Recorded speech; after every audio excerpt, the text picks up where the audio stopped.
Hello guys, स्वागत है आप सभी का आपके अपने YouTube channel GS from basics में। और आज हम लेके आए हैं पर्यावरण पेडागोजी में हमारा अगला टॉपिक वन संसाधन।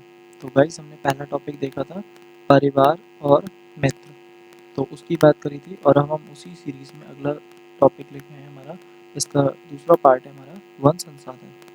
तो वन संसाधन की अगर बात करी जाए तो वनों की अगर देखा जाए तो बहुत ही ज़्यादा ज़रूरत है पर्यावरण के हिसाब से, क्योंकि अगर पूरी पृथ्वी पर सबसे ज़्यादा ऑक्सीजन अगर कोई देता है तो पहले नंबर पे अगर बात आती है समुद्री पारितंत्र, और दूसरे नंबर पर अगर सबसे ज़्यादा कोई ऑक्सीजन देता है तो वो देते हैं वनस्पति। और उसमें से भी अमेज़न के जंगल सबसे ज़्यादा पृथ्वी पर ऑक्सीजन पैदा करते हैं। लगभग 20% ऑक्सीजन का हिस्सा अमेज़न के जंगल ही पूरा करते हैं। तो उसी के लिए वन संसाधन बहुत ही ज़्यादा ज़रूरी है। और साथ ही साथ ये कई जानवरों के जीवित रहने के लिए जंगलों की आवश्यकता होती है, क्योंकि जो हमारे जंगली जीव वगैरह होते हैं तो वो हमारे केवल जंगलों पर ही आश्रित रहते हैं, लेकिन जैसे जैसे जंगल कटते जा रहे हैं तो उनके आवासों को भी एक खतरा पैदा होता जा रहा है। वन बहुत ज़्यादा महत्वपूर्ण है और ये दुनिया भर में पाए जाते हैं, और ये एक पारिस्थितिकी तंत्र है जिसमें कई पौधे और जानवर शामिल होते हैं। वनों के लिए तापमान और वर्षा दो महत्वपूर्ण चीज़ें हैं। वन हमेशा उस जगह पर होते हैं ज़्यादातर जहाँ पर गर्मी और प्लस नमी दोनों ही चीज़ें हों, और इस तरह का जो मौसम होगा जैसे भूमध्य रेखा के आसपास जहाँ कहीं भी ये मौसम है, तो जैसे ब्राज़ील में सबसे ज़्यादा हमें जैव विविधता देखने को मिलती है। तो इसी कारण वहाँ पर कई सारे पौधे और जानवर हमें दोनों प्रकार की चीज़ें देखने को मिलती हैं।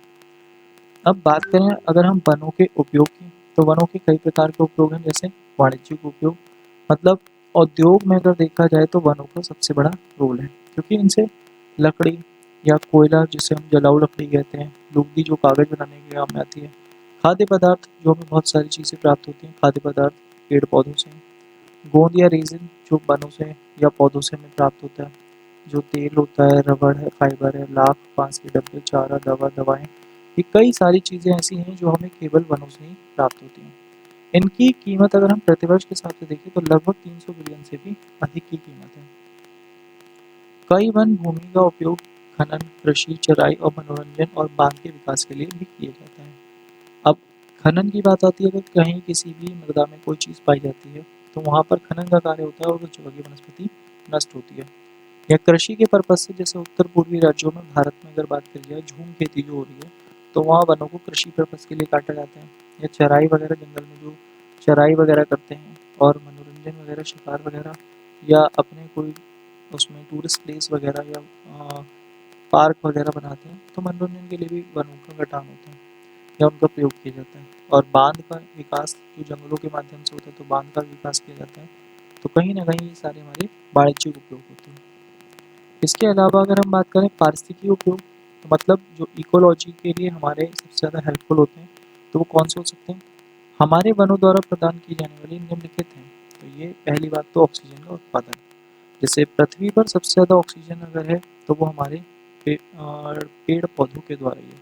इसीलिए पेड़ पौधों को पृथ्वी का फेफड़ा भी कहते हैं। तो ये बड़ा ही इम्पोर्टेंट फैक्टर है, और अमेजोन के जंगल को स्पेशली हम पृथ्वी के फेफड़े कहते हैं। दूसरा, ग्लोबल वार्मिंग को कम करना, क्योंकि जैसे जैसे हमारे एटमॉस्फेयर में कार्बन डाइऑक्साइड बढ़ रही है वैसे वैसे पृथ्वी पर ग्लोबल वार्मिंग भी बढ़ रही है।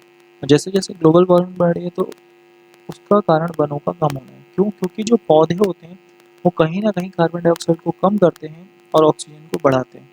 लेकिन अब जैसे जैसे वनों का कटान हो रहा है तो कार्बन डाइऑक्साइड की मात्रा में वृद्धि हो रही है। इसी कारण ग्लोबल वार्मिंग में भी वृद्धि हो रही है। तो ये इनका एक मुख्य कार्य है होता है कि ये ग्लोबल वार्मिंग को भी कम करते हैं। और इसका जो मुख्य फैक्टर होता है वो होता है कार्बन डाइऑक्साइड या CO2। तो प्रकाश संश्लेषण में इसे कच्चे माल के रूप में यूज़ किया जाता है, और इस प्रकार से जो हमारा अगर देखा जाए तो जो वन होते हैं वो CO2 के लिए एक सिंक का काम करते हैं। तो CO2 यानी कार्बन डाइऑक्साइड को खत्म करने का काम करते हैं, और उसी के कारण जो ग्लोबल वार्मिंग होती है वो हमारी कम हो जाती है। वन्य जीव आवास, जो जंगली जीवों को आवास देते हैं, तो जंगली जानवर जो होते हैं वो पौधे उनका घर होते हैं। और लगभग हमारे पूरे विश्व में 7 मिलियन प्रजातियां केवल उष्णकटिबंधीय वन में ही पाई जाती हैं। जो उष्णकटिबंधीय या सदाबहार या हमारे वर्षा वन होते हैं केवल वहीं पाई जाती हैं। फिर बात आती है हाइड्रोलॉजिकल चक्र का नियम, यानी जो पानी है तो कहीं ना कहीं जैसे पानी अगर देखा जाए तो पानी हमारा ग्लेशियर में होता है, उसके बाद वो पिघलता है, नदी में जाता है, नदी से फिर समुद्र में जाता है, वही बारिश बनता है, वही हमारा बादल पर्वतों पे जाके बरसते हैं और बर्फ बन के जम जाते हैं। तो कहीं ना कहीं ये पूरी वाटर साइकिल होती है। और ये वाटर साइकिल यानी हाइड्रोलॉजिकल चक्र जो होता है या जल चक्र जिसे हम बोलते हैं, तो ये कहीं ना कहीं इसमें भी वनों का एक अहम रोल होता है। तो इसमें बात भी आती है हमारी, वन आच्छादित वाटर शेड विशाल स्पंज की तरह कार्य करते हैं, वर्षा को अवशोषित करते हैं, अफवाह को धीमा करते हैं। मतलब अगर देखा जाए कहीं ना कहीं जो जड़ें होती हैं तो मिट्टी के कटान को भी रोकने का कार्य करते हैं और झरनों के पुनर्भरण में के लिए धीरे धीरे पानी छोड़ते हैं। उष्णकटिबंधीय जंगलों के ऊपर हवा लगभग 50 से 80% नमी उसके बाष्पोत्सर्जन से ही आती है, जो बारिश लाने में मदद होती है। तो कहीं न कहीं जो पौधे होते हैं वो वायुमंडल को नमी भी प्रदान करते हैं, जो कहीं न कहीं बारिश भी करवाती है। फिर बात आती है मृदा संरक्षण। तो जो मिट्टी में पौधे होते हैं, उनकी जड़ों में जो मिट्टी होती है वो कसकर बंधी रहती है, जिस कारण मिट्टी का कटान भी कम से कम होता है और ये हवा को भी रोकने का काम करते हैं कहीं न कहीं, जिससे हवा के माध्यम से भी जो कटान होता है, उस कटान को भी रोकने का कार्य करते हैं। तो मृदा संरक्षण यानी मिट्टी के कटान का भी एक अहम रोल होता है हमारा पेड़-पौधों में और वनों में। प्रदूषण मॉडरेटर मतलब कहीं न कहीं अगर देखा जाए तो प्रदूषण को भी कम करते हैं, क्योंकि कई जहरीली गैसों का भी अवशोषण करते हैं। जैसे जितनी भी हमारी उद्योगों के या वाहनों के द्वारा हमारी गैसें पैदा होती हैं, जहरीली गैसें, जैसे SO2 है, NO2 है, कार्बन मोनोऑक्साइड है, तो इन सभी प्रकार की जहरीली गैसों को भी ये सोखते हैं और हवा को शुद्ध रखने में भी सहायता करते हैं। इसके अलावा जो वाहनों या फैक्ट्रियों का जो शोर-शराबा होता है, उसे भी अवशोषित करने का काम करते हैं। और इससे रिलेटेड एक हमारा पूछा भी जाता है क्वेश्चन कि ग्रीन मफलर किससे संबंधित है? तो ग्रीन मफलर ध्वनि प्रदूषण से संबंधित है, यानी जो शोर होता है उसे अवशोषण करने का काम भी पौधे करते हैं। इस प्रकार वायु और ध्वनि प्रदूषण को रोकने में जो पौधे होते हैं बहुत ही ज़्यादा सहायक होते हैं। तो इसीलिए प्रदूषण मॉडरेटर का काम करते हैं ताकि उन्हें कम करते हैं। फिर बात आती है हमारा वनों का अत्यधिक दोहन। तो वनों का जो अत्यधिक दोहन है, तो मतलब जो वन काटे जा रहे हैं, तो वन क्यों काटे जा रहे हैं? एक तो ईंधन की लकड़ी के लिए या चारकोल के अत्यधिक उपयोग, क्योंकि ईंधन के रूप में अगर देखा जाए कहीं न कहीं आज भी, अब जैसे भारत सरकार है तो इस समय एक योजना चला रही है उज्ज्वला योजना। तो उज्ज्वला योजना के अंतर्गत सिलेंडर बाँटे जा रहे हैं ताकि अगर देखा जाए तो मतलब कोई भी लकड़ी का प्रयोग कम से कम ही करे। तो यानी ईंधन के रूप में लकड़ी का प्रयोग काफ़ी ज़्यादा होता है। चारकोल यानी कोयले के रूप में अगर देखा जाए इसका प्रयोग काफ़ी ज़्यादा होता है। शहरी कृषि और औद्योगिक क्षेत्रों के विस्तार से कहीं न कहीं वनों का दोहन हुआ है, क्योंकि जैसे-जैसे शहरों का शहरीकरण होता जा रहा है तो लोग गाँव से शहर में आ रहे हैं और शहर काफ़ी ज़्यादा बढ़ते जा रहे हैं।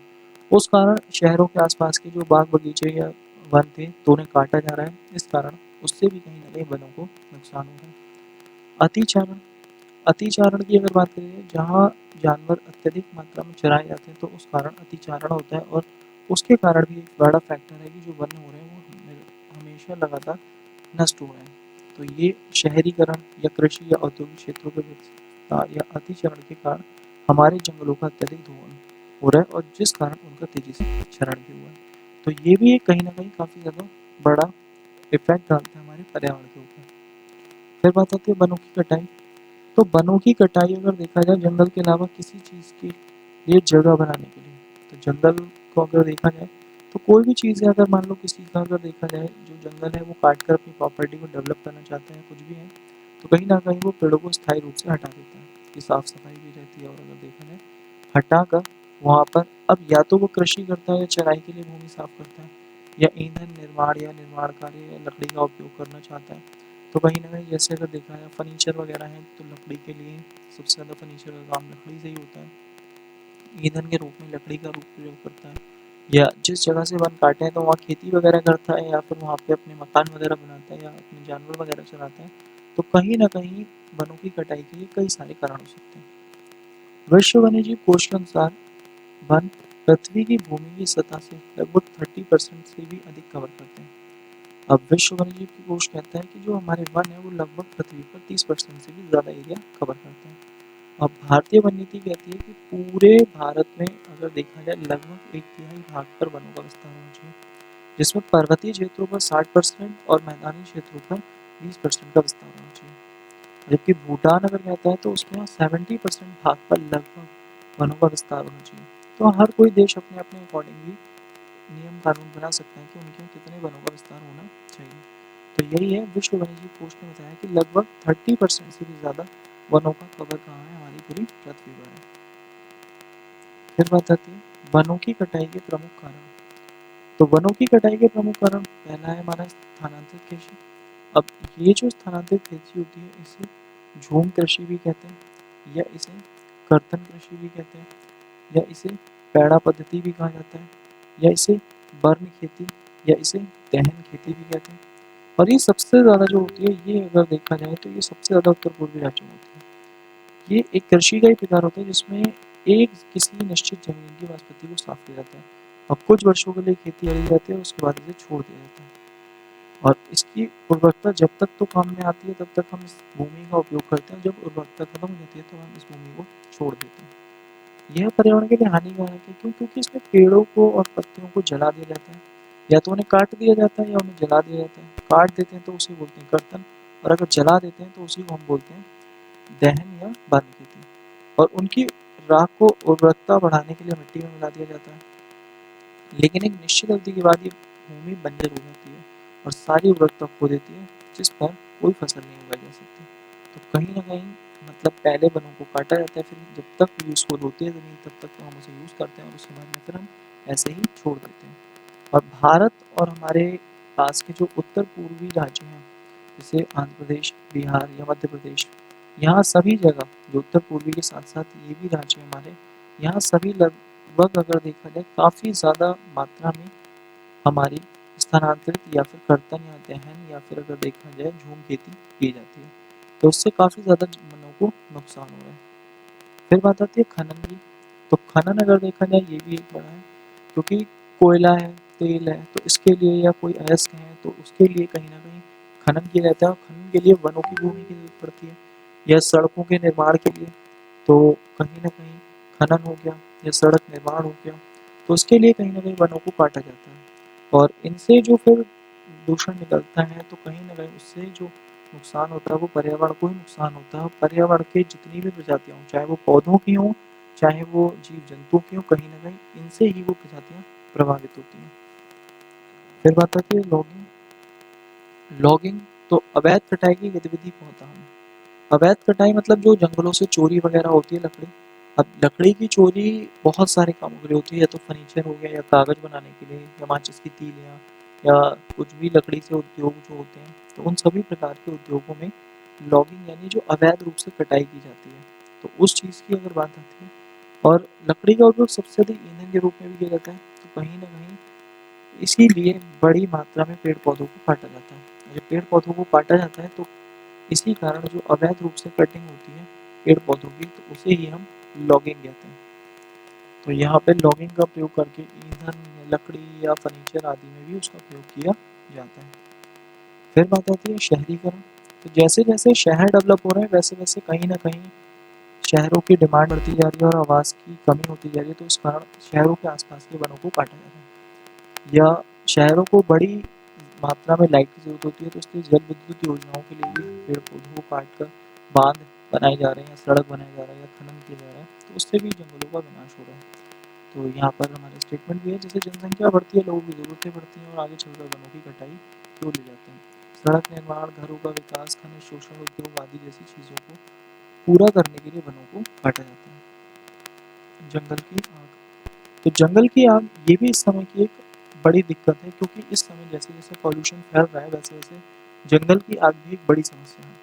और ये समस्या अगर देखा जाए तो हर साल लगभग हमें काफ़ी बड़ी मात्रा में बहुत ज़्यादा पेड़ हम खो देते हैं जंगल की आग लगने से। क्योंकि ये जो होता है ये स्पेशली हमें गर्मियों के सीज़न में देखने को मिलता है, क्योंकि जब गर्मियाँ पड़ती हैं तो हवाएँ ज़्यादा चलती हैं और जंगलों में हवाएँ चलने के कारण वहाँ पर घर्षण पैदा होता है, और उस घर्षण के कारण कहीं न कहीं पेड़ों में आग लग जाती है और उस कारण जंगल नष्ट हो जाते हैं। या फिर मनुष्य भी अगर देखा जाए तो एक कारक होता है कहीं न कहीं जंगलों में आग लगाने का। तो हम दोनों ही कह सकते हैं, मनुष्य और प्रकृति के कारण आग लगने से वनों को काफ़ी ज़्यादा नुकसान होता है। फिर बात आती है अतिचारण। तो अतिचारण मतलब अगर देखा जाए कि उष्णकटिबंधीय जो क्षेत्र होते हैं तो वहाँ कहीं न कहीं अगर देखा जाए अच्छे चारागाह होते हैं, क्योंकि अच्छे घास के मैदान होते हैं। तो जो गरीब व्यक्ति हैं या फिर अगर मान लो जो अपने चरवाहे होते हैं, तो कहीं न कहीं वो जानवरों को चराने के लिए उन चारागाहों में ले जाते हैं, जहाँ पर भूमि काफ़ी ज़्यादा अच्छी होती है। तो उस कारण वृक्षों का आवरण नष्ट हो जाता है, पेड़-पौधे नष्ट हो जाते हैं और उनके द्वारा जो जहाँ पर जानवर चराए जाते हैं, तो वहाँ की भूमि जो होती है चारागाहों में बदलने लगती है और वहाँ कोई भी बड़ी वनस्पति नहीं हो पाती। तो मवेशियाँ अगर देखा जाए, जो मवेशी होते हैं, तो उनके द्वारा अतिचारण की समस्या ज़्यादा उत्पन्न की जाती है और इसी से भूमि और वनस्पति दोनों का ही क्षरण होता है। तो अतिचारण काफ़ी ज़्यादा चराई से संबंधित है। फिर बात आती है वनों की कटाई के परिणाम। तो वनों की कटाई के अगर देखा जाए दूरगामी परिणाम है, जैसे कि जीवन प्रजातियों के अस्तित्व और उनके प्राकृतिक आवास के विनाश के कारण खतरे में। तो जीवन की प्रजातियां, जो कई वन्यजीव की प्रजातियां हैं, उनका प्राकृतिक आवास नष्ट हो रहा है, इसलिए वो प्रजातियां भी नष्ट हो रही हैं। जैसे टाइगर अगर देखा जाए, टाइगर है या चीते हैं या हाथी हैं, कहीं ना कहीं ये क्या है, खतरे में है।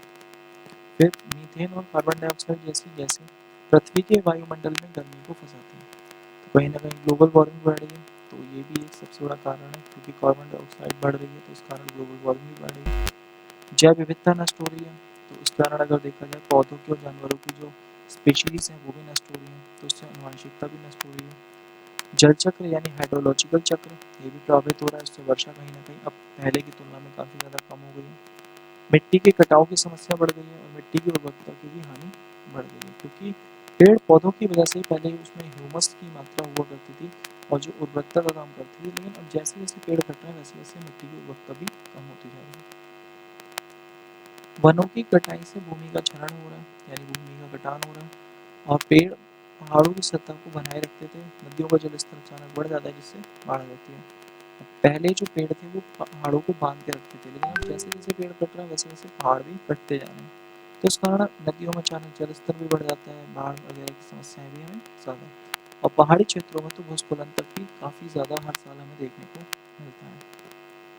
अब पेड़ों की कटाई का समाधान, तो कटाई का समाधान अगर कोई है, तो वो समाधान अगर हम बात करें, तो कई प्रकार के हमारे समाधान हैं, क्योंकि जंगलों की रक्षा करनी है, तो ताकि हमारे पर्यावरण की रक्षा हो।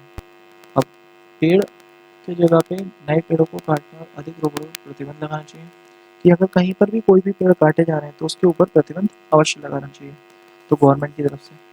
वनों की कटाई की सीमा के कारण संगठनात्मक और सरकारी स्तर पर कानूनों के नियम, तो जैसे हमारा संविधान भी कहता है, आर्टिकल 48 का 48 का जो हमारा कहता है कि उसके लिए कानून है, तो पर्यावरण के लिए या वन्यजीव संरक्षण या जैव विविधता अधिनियम या फिर वन अधिनियम, तो ये सभी प्रकार के जो कानून हैं वो हमारे संविधान के द्वारा भी लागू किए गए हैं। संवेदीकरण के बारे में जागरूकता फैलाना और वनों की कटाई के प्रभाव के बारे में शिक्षाप्रद अभियान आयोजित करना, मतलब लोगों में जागरूकता फैलाना, ताकि मतलब पर्यावरण को कम से कम नुकसान हो सके।